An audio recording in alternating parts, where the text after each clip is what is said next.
하나님의 말씀 잠언서 9장 말씀입니다. 지혜가 그 집을 짓고 7 기둥을 다듬고, 이제 지혜가 사람들을 초청합니다. 그래서 모든 준비를 이미 완료하고 있다는 것을 암시합니다. 지혜의 집은 영적으로 신약시대에 그리스도 자신의 몸과 그의 몸된 교회를 의미한다고 볼 수가 있습니다. 그래서 모든 인간을 천국 복음으로 초청하는 그리스도의 구원 사역을 예시하고 있습니다.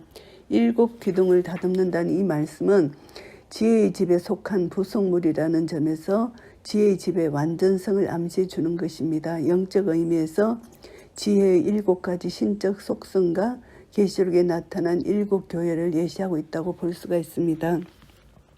짐승을 잡으며 포도주를 혼합하여 상을 갖추고, 이제 잔치를 위한 것입니다. 잔치를 위해서 짐승을 잡고 음식을 준비하는 것이죠. 포도주를 준비합니다. 이것은 고기와 포도주는 모두 내적 외적 삶에 유익한 지침돌이 되는 지혜의 속성들을 상징하고요. 더 나아가서는 지혜 그 자체이신 그리스도께서 우리의 영적 양식과 음료가 되신다는 사실을 예언하고 있습니다. 그 여종을 보내어 성중 높은 곳에서 불러 이르기를, 여종을 보내서 이제 사람들을 초청합니다.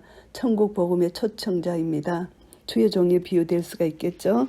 무릇 어리석은 자는 이리로 돌이키라. 또 지혜 없는 자에게 이르기를, 이제 어리석은 자, 지혜 없는 자, 누구나 모든 사람을 초청하는 것입니다. 어리석은 자는 이리로 돌이키라.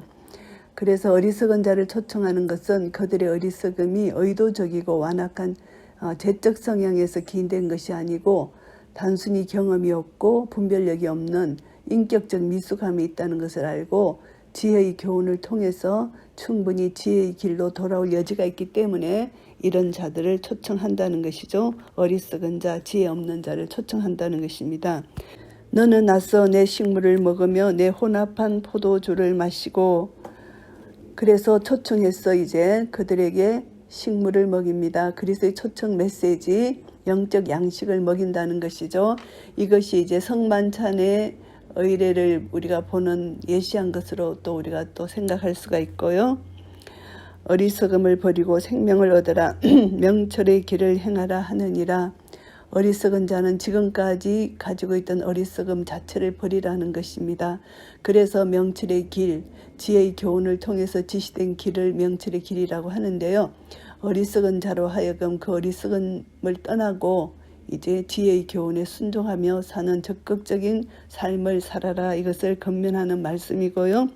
거만한 자를 경계하는 자는 도리어 능력을 받고 악인을 책망하는 자는 도리어 험을 잡히느니라.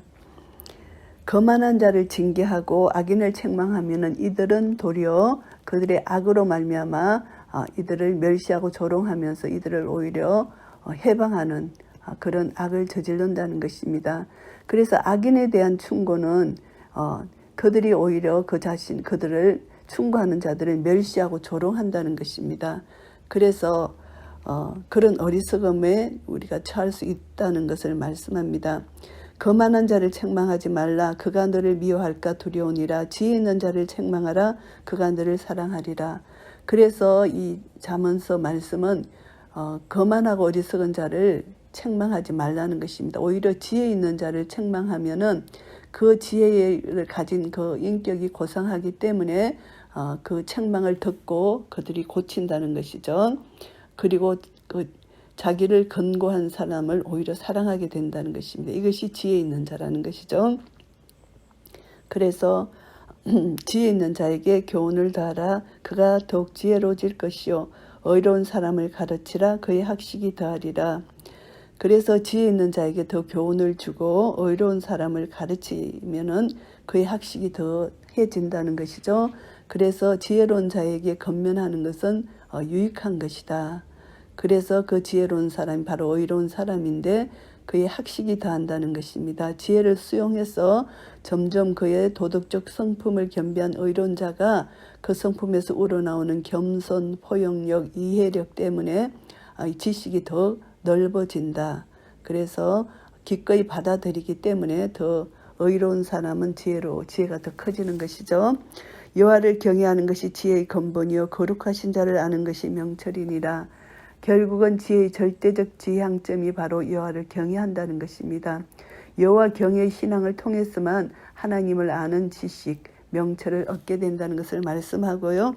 나 지혜로 말미암아 내 날이 많아질 것이요 내 생명의 해가 더하리라. 결국 하나님의 큰 축복의 하나로 여기진 양적 측면의 장수, 생명의 해가 더한다는 것입니다. 구약에서는 장수를 하나님이 주시는 큰 축복의 하나로 여겼잖아요. 그래서 여호와 신앙을 통해서만 주어졌다는 것을 알게 되고요. 지혜를 통해서 주어지는 축복, 진정한 주체가 바로 지혜의 근원 대신 하나님이시라는 것을 알게 되고요. 내가 만일 지혜로우면 그 지혜가 내게 유익할 것이나 내가 만일 거만하면 너 홀로 해를 당하리라. 지혜의 모든 결과적 소산들이 지혜자 자신에게 유익을 준다. 이것을 말씀합니다. 그래서 그 책임이 전적으로 개인에게 달려있는 것을 알게 되고요. 미련한 계집이 떠들며 어리석어서 아무것도 알지 못하고 미련한 계집, 여기서 엄녀를 가리킵니다.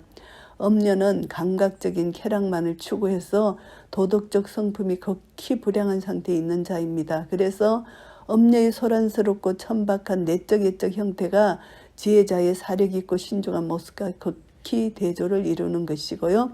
그는 어리석어서 아무것도 할 수 없다는 것이죠. 경솔함, 자의적 방종, 이것을 가리킵니다. 어리석음의 원인으로서 완전한 무지입니다. 그래서 이런 자는 지혜를 통해서 지식을 습득해야 된다는 것을 깨달아야 된다는 것이고요. 자기 집 문에 앉으며 성읍 높은 곳에 있는 자리에 앉아서 3절 말씀에 여정을 보내서 지혜를 초청하는데 그거 방식과 비슷하게 하면서 이 미련한 계집의 초청 방식이 엄밀하게 이루어지는 창기의 모습과 유사한 모습입니다. 지혜를 모방하려는 엄녀의 가정스럽고 무모한 모습을 여기서 묘사하고 있고요. 자기 길을 바로 가는 행객을 불러 이르되 엄녀가 유혹합니다. 엄녀가 제시한 유혹의 길을 따라 무분별하게 쫓는 사람들을 가리킵니다. 그런 행객이 엄녀의 유혹에 빠진다는 것이죠. 무릇 어리석은 자는 이리로 돌이키라. 또 지혜 없는 자에게 이르기를. 어리석은 자를 초청하는 형식이 지혜 가지기를 원하는 지혜가 초청하는 것과 동일하게 하는 것이죠. 그런데 내용은 정반대죠.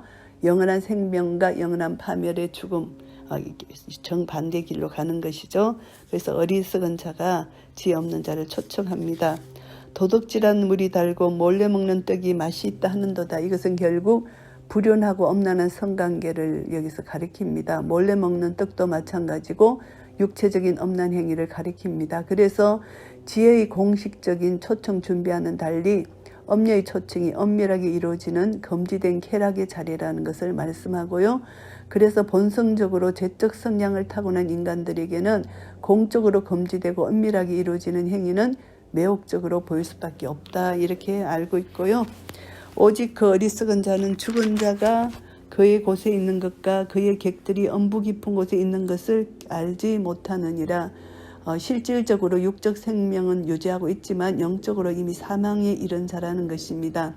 그들이 어리석은 선택의 결과로 전 인격적인 파탄을 경험하게 되고 그로 말미암아서 그의 삶 전체가 엄부에서 사는 것과 동일한 고통 속에 살 수밖에 없다. 사망의 집, 이것을 가리키고요. 그의 객들이 엄부 깊은 곳에 있다. 엄녀의 길을 선택한 자들은 지상에서의 삶에서 죽음 뒤에까지도 하나님의 엄중한 심판의 범죄에 속해 있게 된다는 것을 말씀하는 것입니다. 잠언서 9장 말씀을 정리하겠습니다. 지혜와 어리석음의 궁극적 차이에 대해서 말씀합니다. 1절부터 6절까지는 이제 지혜가 초대를 하는데 지혜가 의인화되어서 자기 집에서 연애를 베푸는 자로 묘사하고 있습니다. 연애의 대상은 어리석은 자, 지혜 없는 자를 초청합니다. 그래서 그들은 연애에 참석해서 지혜자가 제공하는 음식물을 먹게 되는데 표면적으로는 음식물을 섭취하는 것이 목적이지만 실제적으로 지혜자의 집에서 지혜와 명철을 배우는 데 있다는 것이고요. 그래서 이제 그들을 초대해서 풍성한 음식을 제공하고 자신이 지니고 있는 지혜를 가르쳐 주는 것인데요. 하나님의 지혜의 끊임없는 초청입니다. 하나님의 사랑을 우리가 볼 수가 있는데요. 하나님께서는 우리 모두를 초청해서 먹일 수 있는 풍성하신 분이십니다. 영육을 먹이신다는 것이죠. 하나님의 백성들은 세속적 쾌락을 추구하는 어리석은 행위를 경계해야 되고 오직 참 지혜를 따라 살아야 한다는 것을 알게 됩니다. 7절부터 12절까지는 초청에 응한 결과입니다. 지혜자와 어리석은 자의 외적 행동에 초점을 맞추지 않고 내적 자세를 중심으로 이 근본적인 차이를 묘사하고 있습니다. 지혜자와 어리석은 자의 근본적 차이를 묘사하는데 그리고 최종적으로 이들이 맞이하게 될 결과를 대조적으로 묘사하고 있습니다. 지혜자는 지혜의 책망을 절거히 받아들이고 그 교훈과 훈계에 순종하는 모습을 취하는데 반면에 어리석은 자는 그들을 훈계하고 책망하는 자들을 능욕하고 흠을 잡으려고 한다는 것이죠. 그들을 우롱하는 것입니다. 그래서 지혜와 어리석은 자의 최종 대가는 뭐냐?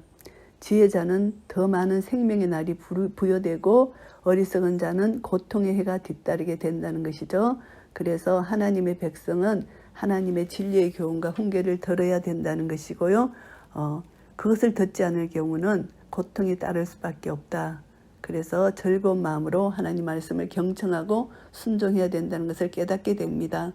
13절부터 18절까지는 어리석은 자가 초대하는데요.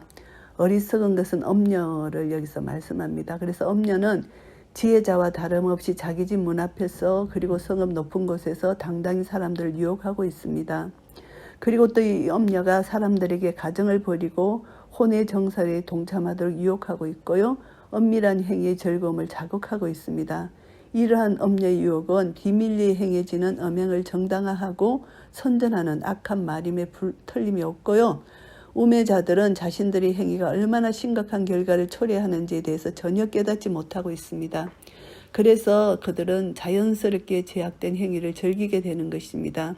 우리는 교훈을 받아야 됩니다. 엄밀한 제약의 매력을 느끼는 것은 인간의 본성, 재성이잖아요. 그래서 인간의 재성을 제재하지 않으면 안 된다. 방치하면 안 된다. 그래서 인간은 제약에 대한 양심이 무뎌져 있는데 그러면 그럴수록 더욱 멸망의 늪으로 빠져들게 된다는 것이죠. 그래서 깨어있고 건신해야 된다는 것.